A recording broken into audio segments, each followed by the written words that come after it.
प्रिय मित्रों, जोहार, नमस्कार। मैं अजय भागर के डायरेक्टर स्पर्धा प्रकाशन आपका इस वीडियो सेशन में स्वागत करता हूं और उम्मीद करता हूं कि आज का यह वीडियो आपके लिए काफ़ी उपयोगी साबित होगा और आपके आने वाली परीक्षा में महत्वपूर्ण भूमिका निभाएगा।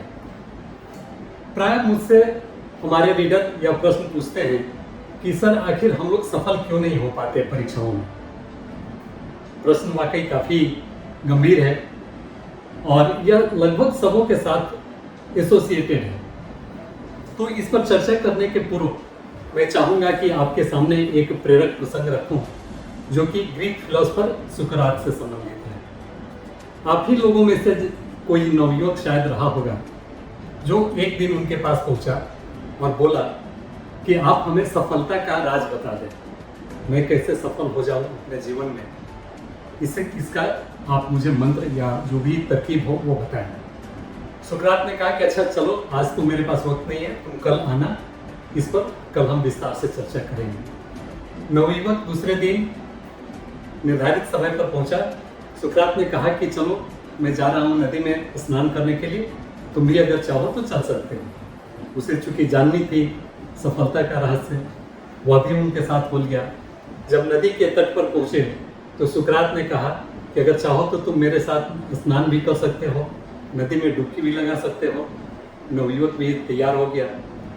अब जैसे ही नदी के अंदर दोनों गए और नवयुवक ने डुबकी लगाई, सुकरात ने जोर से उसकी गर्दन पकड़कर नदी के पानी के अंदर डुबो दिया और वह तब तक दबाए रखे जब तक कि उन्हें ऐसा न फील हुआ कि शायद और विलंब होने से उसकी जान ही न निकल जाए।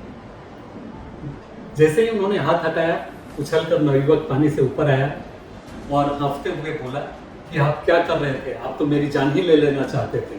अगर आपको नहीं बतानी थी मुझे सफलता का रहस्य तो आप मना कर देते, लेकिन ये क्या बात हुई। सुकरात ने कहा कि छोड़ो फालतू की बातें, पहले यह बताओ कि जब तुम पानी के अंदर थे तो तुम्हें सबसे अधिक किस चीज की जरूरत थी। उसने आक्रोशित स्वर में बोला, किस चीज की? केवल एक थोड़ी सी हवा की सांस लेने के लिए। सुकरात ने कहा कि तुम्हारे प्रश्न का यही उत्तर है।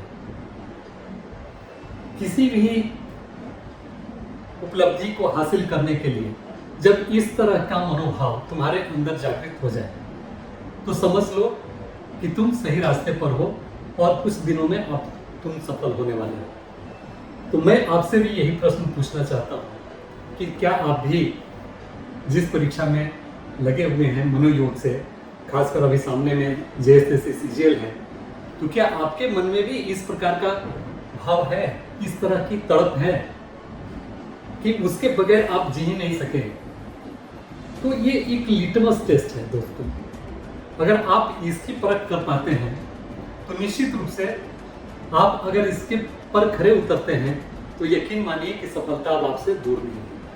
लेकिन अगर आप केवल सोचते हैं, सफल होने के बाद की स्थिति के बारे में केवल आप मन में एक भाव लाते हैं तो उससे कुछ हासिल नहीं होना है। उस चीज को आपको महसूस करना होगा। आपको सोते जागते हर हमेशा एक जुनून अपने अंदर उत्पन्न करना होगा ताकि आप परीक्षा के लिए जो भी आवश्यक तैयारी है वह पूरी कर सकें और उसके करीब जा सकें सफलता के। तो हम में से बहुधा होता यह है कि बहुत सारे छात्र हतोत्साहित हो जाते हैं बहुत सारे कारणों से। अगर मैं सीजीएल की बात करूं तो उनकी ये सोच होती है कि 8.5 लाख लड़के अपीयर हुए हैं मात्र 2000 पदों के लिए, तो क्या इसमें मेरा चयन हो पाएगा? लेकिन वह यह नहीं समझते कि सीरियस उसमें से कितने उसमें उस तरह से तैयारी कर रहे हैं जिस प्रकार की तैयारी की आवश्यकता है। तो मित्रों, सबसे पहले तो आप अपने अंदर एक जुनून पैदा कीजिए और यदि आप सपने में भी परीक्षा की तैयारी कर रहे हैं, परीक्षा के पेपर सॉल्व कर रहे हैं, तब आप यकीन मानिए कि आप राइट ट्रैक पर हैं और सफलता अब आपसे दूर नहीं होने जा रही है। और मैं बार बार कहता हूँ कि जुनून कुछ इस तरह का होना चाहिए, जिद्दीपन कुछ इस तरह का होना चाहिए कि फलक को जिद है, फलक अर्थात आसमान। फलक को जिद है बिजलियां गिराने की, तो हमें भी जिद है वही आशियां बनाने की। अगर इस भाव से आप अपना अध्ययन जारी रखते हैं, यह मानकर जारी रखते हैं कि अगर एक भी पद का सिलेक्शन या एक भी पद के लिए चयन होगा तो मेरा ही होगा, तो निश्चित रूप से आप सफल होंगे। आपको कोई भी शक्ति, कोई भी बाधा रोक नहीं सकती है और आप अपने लक्ष्य पर पहुँच कर रहेंगे। तो परीक्षा काफ़ी नज़दीक है।